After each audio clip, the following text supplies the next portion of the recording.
Somewhere inside these jagged, forgotten peaks, archaeologists stop. Satellites go dark, and ancient maps mark only one word: barrier. Somewhere in the world's most remote and unreachable valleys lies a structure so colossal, so deliberately hidden, that modern archaeology has never dared fully explain it. A wall forged from molten iron and copper, a barrier not built to last centuries, but to last until the end of the world. We are going in. This is the Iron Wall of Dhul-Qarnayn. Every major prophetic tradition, the Qur'an, Hadith literature, ancient Jewish texts, agrees on one terrifying detail. They are still there. Gog and Magog. Two forces so destructive, so relentless, so impossible to contain, that God himself commanded a king to seal them away. Not imprison them, seal them, behind a wall that defies every law of ancient engineering. The Prophet Muhammad, peace be upon him, described the day that wall breaks as the beginning of the end. That wall has never been found, or has it been hidden on purpose? Today, we map the terrifying isolation of these hidden valleys, where geography itself becomes a divine lock, and where one ancient king left the most consequential construction project in human history. This is not exploration. This is a countdown. He did not just build a wall. He fused a mountain pass shut. Picture this. You are Dhul-Qarnayn, the two-horned king, conqueror of the east and the west. You arrive at a valley so remote that the people living here have no shared language with anyone on earth. They are terrified. Something is hunting them. You have no concrete, no steel cable, no modern machinery. You have iron ore. You have bellows. You have fire. And you have divine instruction. What you build changes the shape of human history forever. Before we find the wall, we have to understand the man. And this is where things immediately become extraordinary. Dhul-Qarnayn, literally the one with two horns, appears by name in Surah Al-Kahf, the 18th chapter of the Qur'an. 3 questions were posed to the Prophet Muhammad, peace be upon him, by his opponents as a test of prophethood. One of them was, who was Dhul-Qarnayn? The answer that was revealed is one of the most geographically and historically specific passages in the entire Qur'an, describing a king who travelled from the far west, where the sun sets in a murky spring, to the far east, where it rises over a people given no shelter against it, and then to a valley between two mountains, where he met a people who could barely understand his speech. Scholars across 14 centuries have debated his identity. Some say Alexander the Great. Others say Cyrus the Great of Persia. Some point to a pre-Islamic Yemeni king of the Himyarite dynasty. There are ancient coins bearing double-horned imagery. There are conquest routes that eerily match the Quranic geography.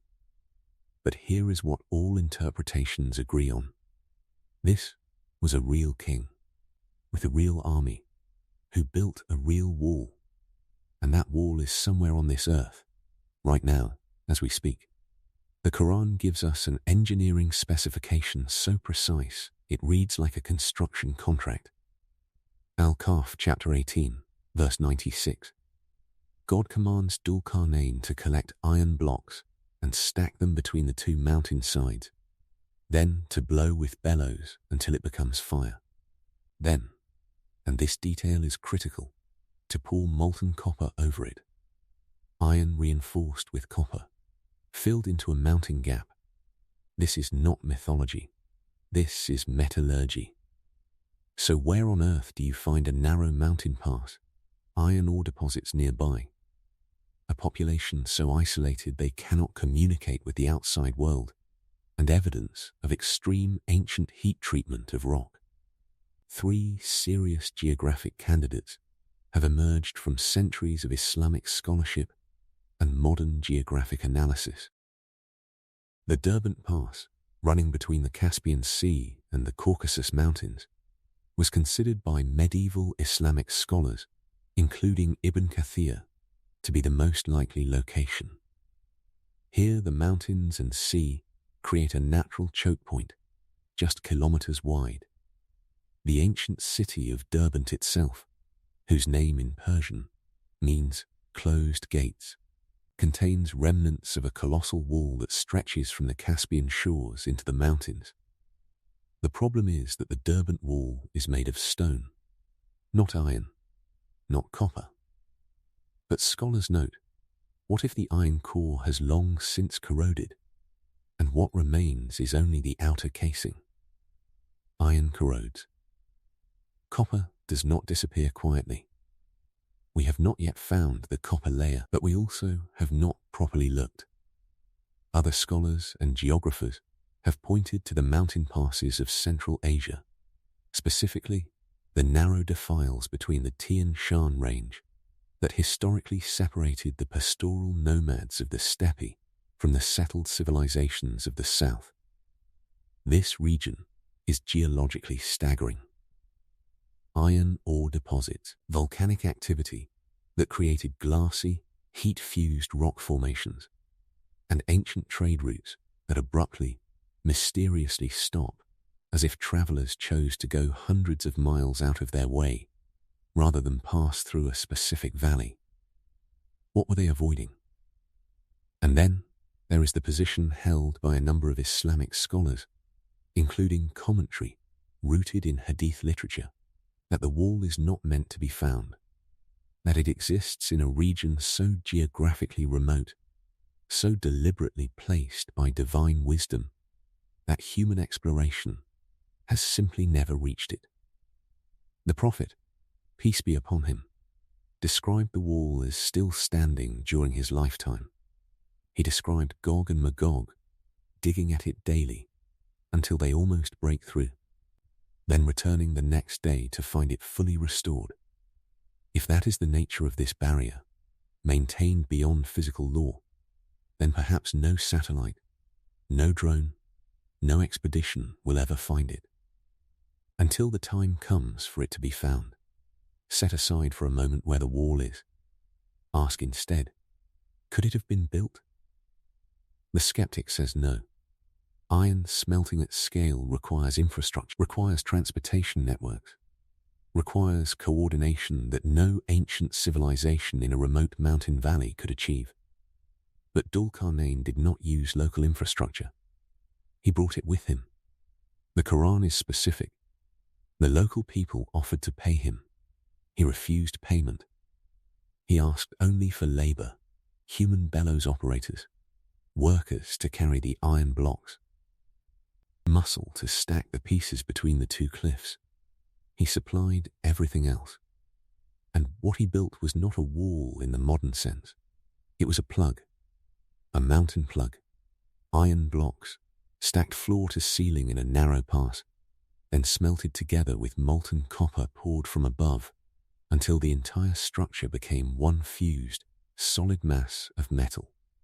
An alloy wall, wedged into living rock. There is no gate, no door, no seam, no weak point. The mountain itself becomes the frame. The iron-copper matrix becomes the lock. Modern materials engineers have pointed out that this exact combination, iron reinforced with copper, creates a corrosion-resistant, structurally rigid composite that ancient builders would not have arrived at by accident. Someone with sophisticated metallurgical knowledge designed this. Someone with access to a quantity of iron ore and copper that would beg a description. Someone who was not working alone. We have spoken about the builder. We have spoken about the wall. Now we must speak about what is on the other side. Gog and Magog, Yajuj and Majuj in Arabic appear not only in the Qur'an, but in the book of Ezekiel, in the book of Revelation, in Zoroastrian texts, in ancient Chinese records of terrifying northern raiders.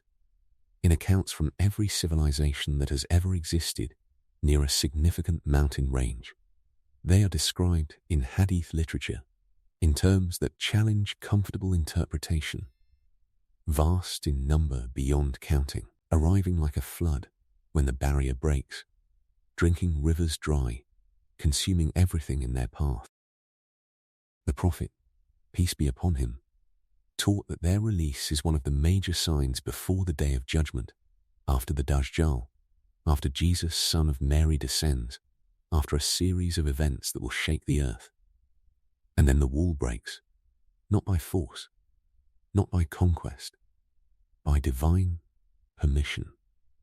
The people of Gog and Magog, we are told, will say on that day, tomorrow, if God wills, we shall break through. And for the first time in uncountable centuries, God wills it.